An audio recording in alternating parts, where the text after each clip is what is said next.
Olá, amigos do YouTube, Isabel falando, como vão vocês? Bom, eu vou compartilhar com vocês aqui uma postagem lá dos fatos desconhecidos no Instagram.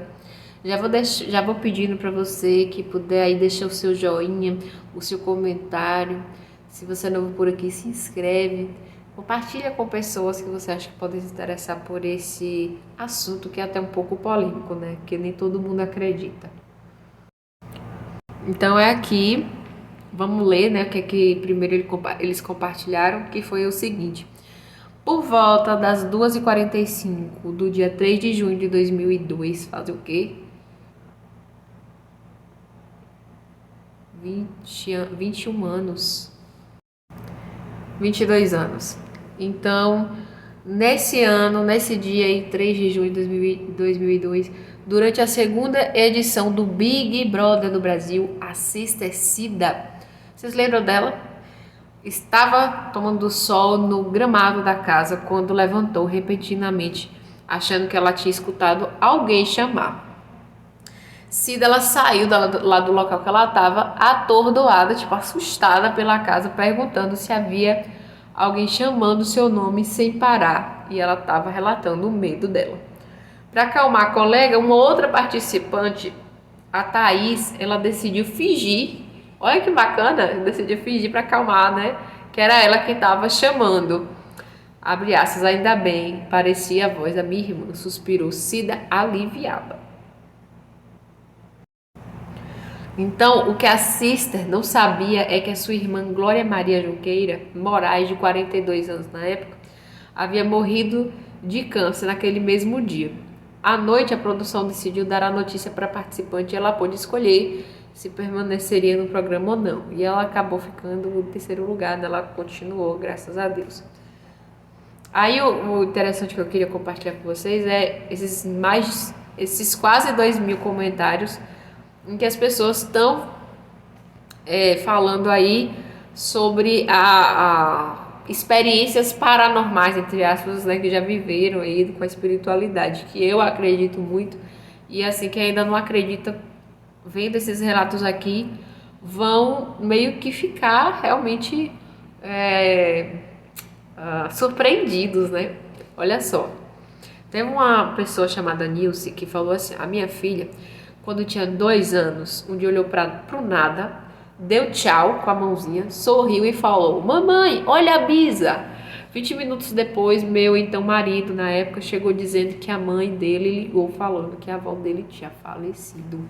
E aí, o que é que vocês acham disso, hein? Não tem como. Aí teve outra pessoa que colocou: não tem como duvidar, uma criança de 2 anos não inventaria algo tão paranormal, né? Eu acredito. Aí teve alguém que colocou ironia aqui, ó. Foi tudo planejado com a criança.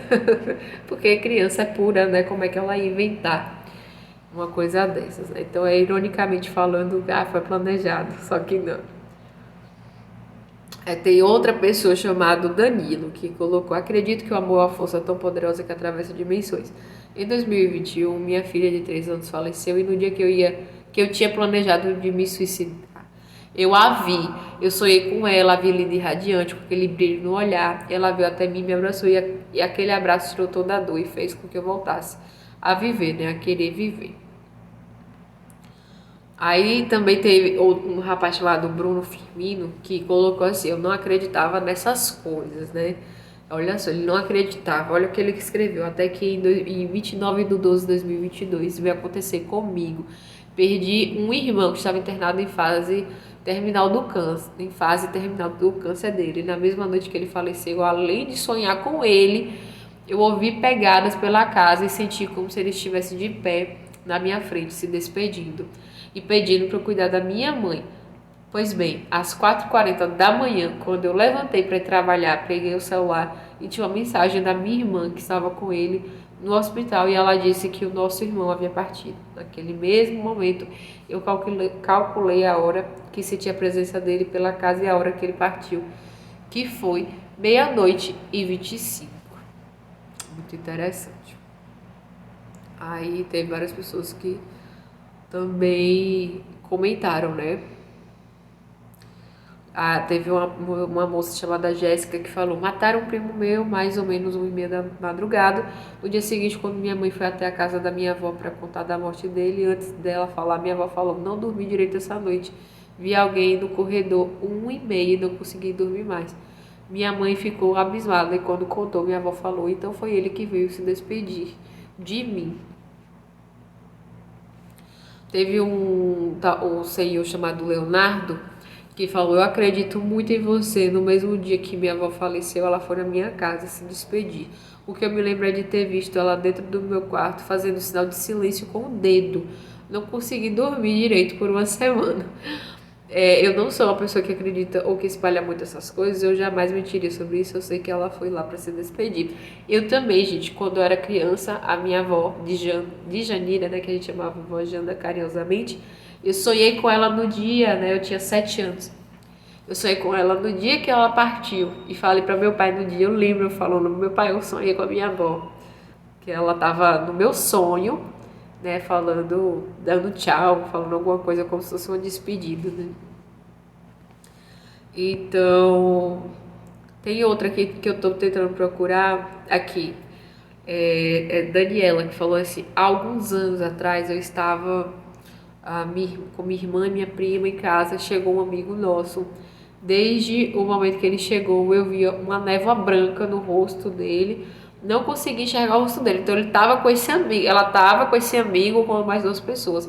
E ela ficou olhando para ele e ele tinha uma névoa no rosto dele.